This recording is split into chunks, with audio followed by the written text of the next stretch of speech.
Niekto mi tlieska z balkóna. A to som ešte len začal. Čaute, sledujete nový sídliskový unboxing. Dnes mám pre vás rozbalovačku smart hodiniek Amazfit alebo Amazfit T-Rex 2. Pozrieme sa na to, čo sa nachádza v krabičke a tiež vám poviem aj niekoľko mojich dojmov alebo postrehov, pretože tieto hodinky som už otestovala. Výrobca sa chce už na škatulke pochváliť, že jeho hodinky sú vybavené veľmi dobrým GPS-kom alebo teda kvalitným udávaním vašej polohy. Hodinky vydržia fungovať aj vo veľmi nízkych teplotách do minus 30 stupňov. Sú vyrobené v súlade s vojenskými štandardmi, takže mali by aj vydržať nejaký ten náraz alebo nejaké drsnejšie zaobchádzanie, prípadne nejaké škrabnutie. Zároveň sú vode aj prachu odolné a takisto majú aj dlhú výdrž batérie. Toto je taká ochranná fólia, vo vnútri tá bola nalepená na displeji. Na vrchu tejto škatulky sú samotné hodinky. Ako vidíte, sú fakt dosť drsné. K ním sa ešte dostaneme. V škatulke teda nechýba dokumentácia, brožúrky, návody, všetko paráda. No a v tejto časti máme nabíjačku, pozostáva z USB-Ačka a na druhej strane sa nachádza dvojica pinov. To znamená, že hodinky sa nenabíjajú bezdrôtovo, ale ako vidíte, sú tu dva nejaké kontakty. Takže takto sa to tu prichytí takým magnetom. Dobre, nie je to najsilnejšie. Tie hodinky majú inak cez 66 gramov, takže nie sú úplne najľahšie, ale zase isto nie sú ani najťažšie. Tieto hodinky nájdete na trhu vo viacerých farbách, ale teda ja ich mám v klasickej čiernej, ako ste si určite všimli. Mám ich už spustené, pretože spomínala som, že tieto hodinky som už testovala, alebo teda, že už ich používam. Čo sa týka nejakých základných informácií, tak zaujímavosťou je, že tieto hodinky môžete ovládať pomocou tlačidiel. Vrchným tlačidlom sa dostanete do rôznych športov, takže tu si niečo vyberiete a začnete monitorovať práve tento šport. Nejdem to tu všetko ukazovať, je tu okolo 150 športov, je tu naozaj veľmi veľa vecí.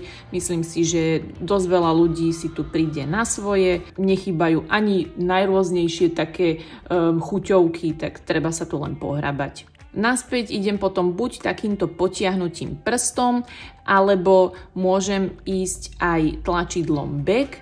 Toto ovládanie je vhodné vtedy, keď máte rukavice, či už akože nejaké zimné alebo pracovné, tak nemusíte ich dávať dolu alebo nejako silno ťukať po tom displeji, ale stačí iba využiť tieto tlačidlá. Tlačidlom back sa zase dostanete do menu a môžete sa pohybovať buď takto dotykovo, alebo môžete ísť aj pomocou tlačidiel na to down, čiže dole, alebo takto sa zase pohybujete hore. Opäť je to možnosť, ako si neťapkať po displeji, alebo opäť, keď máte rukavice, tak toto je veľmi praktické ovládanie. Tu je líšta s nejakými základnými nástrojmi, je tu baterka, je tu nočný režim, aby vás niečo nevyrušovalo, napríklad notifikácie, hovory a podobne, režim v divadle, potom si tu môžete vybrať, akú intenzitu má mať bzučák, teda v skutočnosti vlastne ten nejaký motorček, alebo skrátka tie vibrácie hodiniek pri prichádzajúcich notifikáciách a hovoroch. No a dostanete sa tu rýchlo aj do nastavení. Sú tu veľmi základné nastavenia, pretože tieto hodinky neovplyvajú veľmi veľkým množstvom možností, ale k tomu sa ešte dostanem, takže ciferník a čas, vzhled hodinek, to sú vlastne samozrejme ciferníky, ako ste asi pochopili, zobrazenie, jas môžete mať aj automaticky, ja ho väčšinou používam na automatike, avšak dobre, teraz si ho vyvalíme, aby ste lepšie videli. Stále zapnutý displej. To je taký always on display, to poznáme z kopu iných hodiniek. To znamená, že keď sa hodinky zatmavia, alebo teda keď tá obrazovka zhasne, stále vám bude zobrazovať, koľko je napríklad hodín. Samozrejme, keď to chcete aktivovať, tak vás to upozorní, že to žerie baterku a je to svätá pravda. No a potom je tu ešte taká vec, že sa vám rozžiari obrazovka, keď vám príde notifikácia. Potom sú tu cvičenia, detekcia cvičení. Keď hodinky zistia, že dlho kráčate, tak vám ponúknú možnosť spustiť tréning, prípadne teda keď aj beháte, alebo ste na bicykli, plávate, tak vám dajú takú možnosť, že vlastne nechcete náhodou spustiť tréning a vy už potvrdíte alebo nie. No tu si môžete nastavovať vlastne aj to, čo si nastavujete v tej lište, ktorú sme pred chvíľou sťahovali z hora, zámok náramku, no tak zámok nemám, no nedá sa s nimi platiť, takže nevidím v tom nejaký dôvod. Rýchle spustenie. Rýchle spustenie to je vlastne skratka, toto select, že k čomu sa chcete dostať, tak môže tam byť cvičenie, alebo si tam môžete dať ešte aj nejakú inú funkciu, ku ktorej chcete mať rýchlo prístup. Zoznam aplikácií.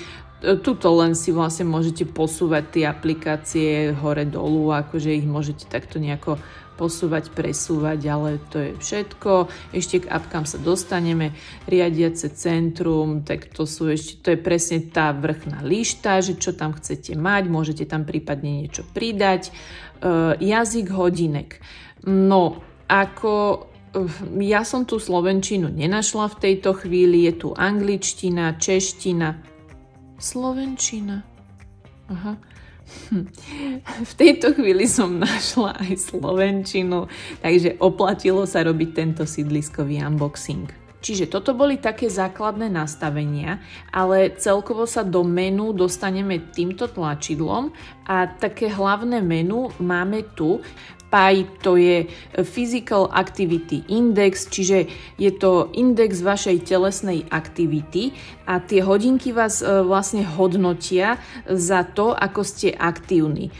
Ja som sa za posledný týždeň dosť snažila, alebo teda v rámci svojich možností vidíte tú krivku priam exponenciálnu, takže naozaj som sa snažila, aby som nejaký záznam tu mala. A toto vás má aj trochu motivovať, tento systém hodnotenia PAI, aby ste mali nejakú aktivitu a aby ste sa chceli hýbať. Potom vám to ešte ukážem v aplikácii.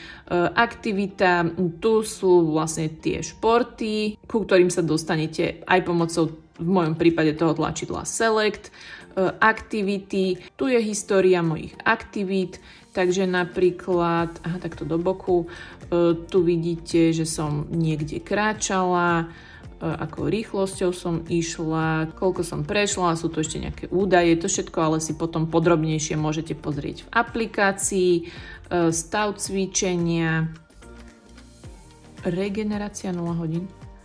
No pekne, som si myslela, jak som ja len cvičila. No skrátka, tu máte tiež tréningovú záťaž, čiže ako ste sa za posledný týždeň snažili, stále to mohlo byť horšie. Srdcová frekvencia, tieto hodinky merajú samozrejme aj srdcový tep, takže si ho tu môžete zmerať aktuálne, ale samozrejme ho vidíte potom aj v aplikácii tak prehľadnejšie. Dobre, asi som v pohode. Okrem tepu, ktorý sa meria pomocou tohto snímaču na zadnej strane, si môžete merať aj hladinu kyslíka v krvi. To je tiež veľmi dôležitý ukazovateľ. Hodinky vám tiež merajú stres. Tuto sa dostanete jedným klepnutím k takému krátkemu prehľadu, čiže srdcový tep, stres, okysličenie krvi a teda aj k nejakej frekvencii dýchu. A v aplikácii si to samozrejme ešte potom viete vyhodnotiť. Aktivita, no tu vidíte svoju aktivitu, koľko ste sa hýbali, čo ste robili, koľkokrát ste sa postavili za hodinu, zase nejaké prehľady. Tak ako vidíte, zase tu všeličo sa tu viete dozvedieť. Hodinkám nechýba kompas, myslím, že ukazuje správne.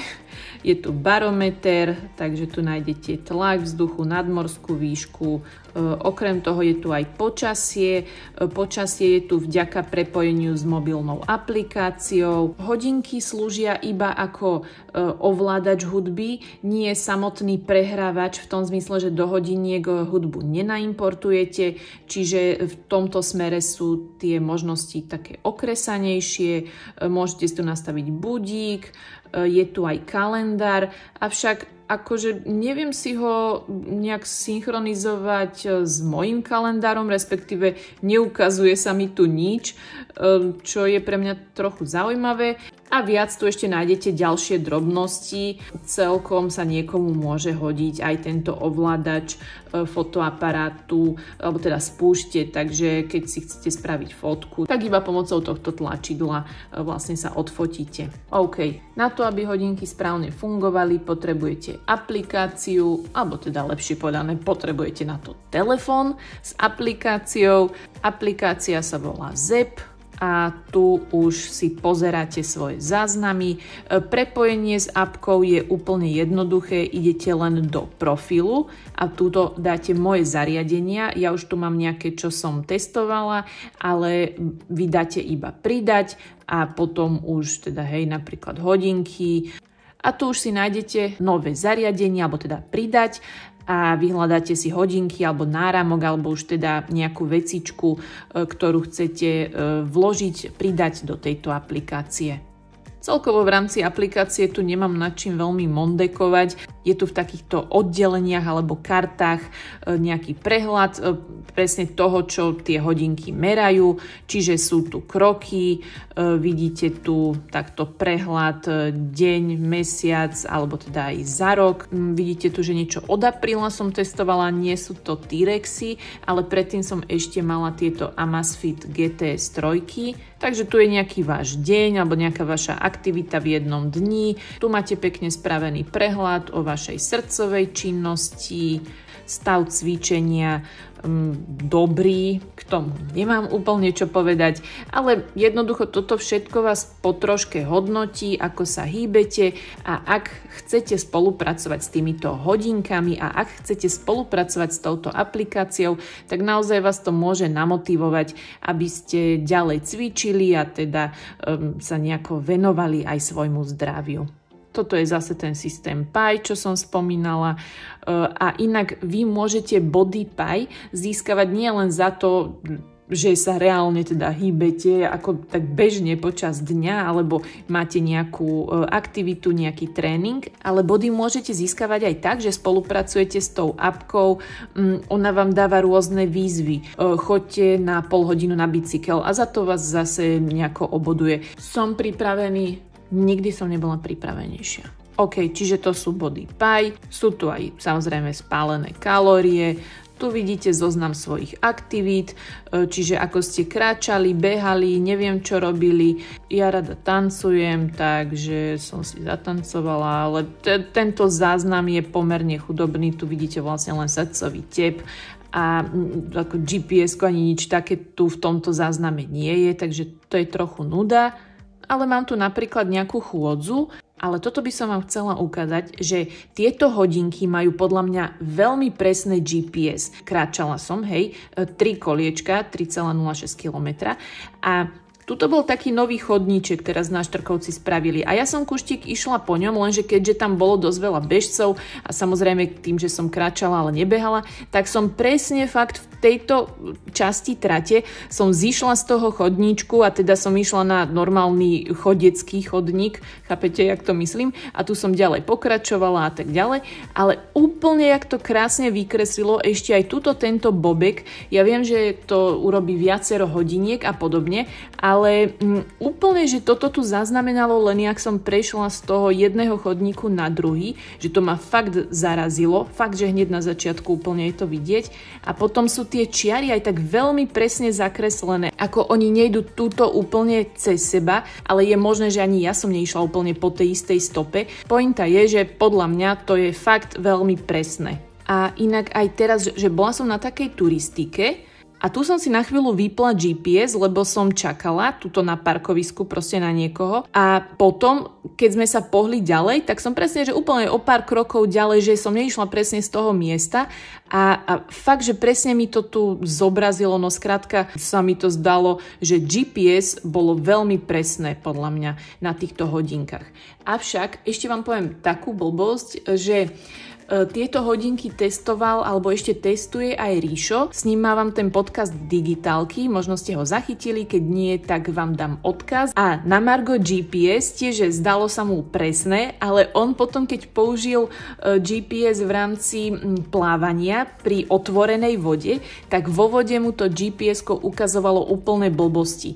Ak chcete doslova, že presnosť v otvorenej vode alebo pri tom triatlone, no tak tu by som asi ruku do ohňa za to nedala. Tak na toto pozor, ale možno máte niekto s nimi aj iné skúsenosti, tak úplne v kľude píšte do komentáru, len som vás chcela na to upozorniť. V aplikácii nájdete ďalej aj obchod s ďalšími ciferníkmi, prichádzajúci hovor. Cez hodinky môžete hovor iba odmietnúť alebo napísať nejakú správu tomu človeku, čiže tú odmietajúcu SMS. Tá forma odpovedí je buď predvolená, alebo si tu môžete nejakú aj pridať. Avšak pozor, chcem vás upozorniť, že hoci tieto hodinky pípajú jak besné, napríklad keď prebehnete nejaký kilometr alebo skrátka keď vám nejaké GPS-ko lokalizuje alebo keď spustíte tréning, tak pípajú alebo ukončujete. Avšak neviete s nimi telefonovať. Nejde len o to, že nie je to LTE verzia alebo že tam nie je eSIM-ka, avšak s tými hodinkami neviete telefonovať ani po pripojení cez Bluetooth s telefónom. Na toto pozor, ak chcete doslova hodinky aj na to, aby ste s nimi mohli prijať aspoň nejaký hovor a rozprávať sa cez ne, tak v tomto prípade to nefunguje.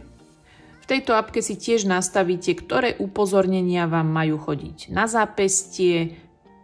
Sú tu ešte ďalšie nastavenia, stačí sa tu potom pohrabať. Hodinky monitorujú aj spánok. Neviem, mne sú tieto záznamy vždy také skôr do počtu, že poďme ten spánok nejako monitorovať. Nejaký význam to určite má, minimálne viem, že by som mala spávať viac, ja sa aj snažím viac, toto teda mi tak akurát vyšlo, ale že by som to považovala za nejaké exaktné výsledky, tak neviem, v tomto spánku ja bývam taká trošku skeptická na hodinkách. Kvalita dýchania počas spánku, no dokonca si teda môžem aj to merať. To bolo zhruba všetko, čo sa nachádza v tejto základnej obrazovke, alebo ako to nazvať. Tak potom je tu ešte profil a moje zariadenia a keď na to kliknete, tak sa dostanete do takých hĺbších nastavení hodiniek. Napríklad sledovanie zdravia. Tu si vlastne ponastavujete, ako často vám má merať srdcový tep, ako často vám má merať stres, či vám má nasytenie krvi kyslíkom merať automaticky. Skrátka, tu idete do takých hĺbších nastavení toho, ako sa tie hodinky majú chovať. Tu si tiež povolujete prichádzajúce hovory, čiže tu je fakt taká správa jednotlivých vecí, takže keď si toto všetko nejako ponastavujete, tak potom až tie hodinky robia presne to, na čo sú určené. Obchod s aplikáciami. Tu sú ozaj aj apky, ktoré môžete doinštalovať do hodiniek, no ako nie je to masakér, ale možno si tu niečo nájdete a je tu ešte proste dosť veľa ďalších vecí. No skrátka, tu si ešte ponachádzate ďalšie drobnosti. Tieto hodinky som mala pripojené k telefónu Poco F4 GT, ktorý práve testujem, ale predtým som ich mala prepojené aj s iPhoneom a s iPhoneom bol jediný rozdiel v tom, že sa nedalo odpovedať na správy, takže ja som nejaké iné obmedzenie nenašla. Ak máte nejaké iné skúsenosti, tak dajte vedieť. Čiže tí, ktorí si to chcete prepojiť s iPhoneom, zase nebudete na tom neviem ako veľmi škodovať. Tieto hodinky majú vydržať 10 dní s spustenými všetkými možnými tepmi, stresmi a okysličeniami krvi a tak. A čo sa týka nabíjania, tak z 0 na 50% som sa dostala za pol hodinu.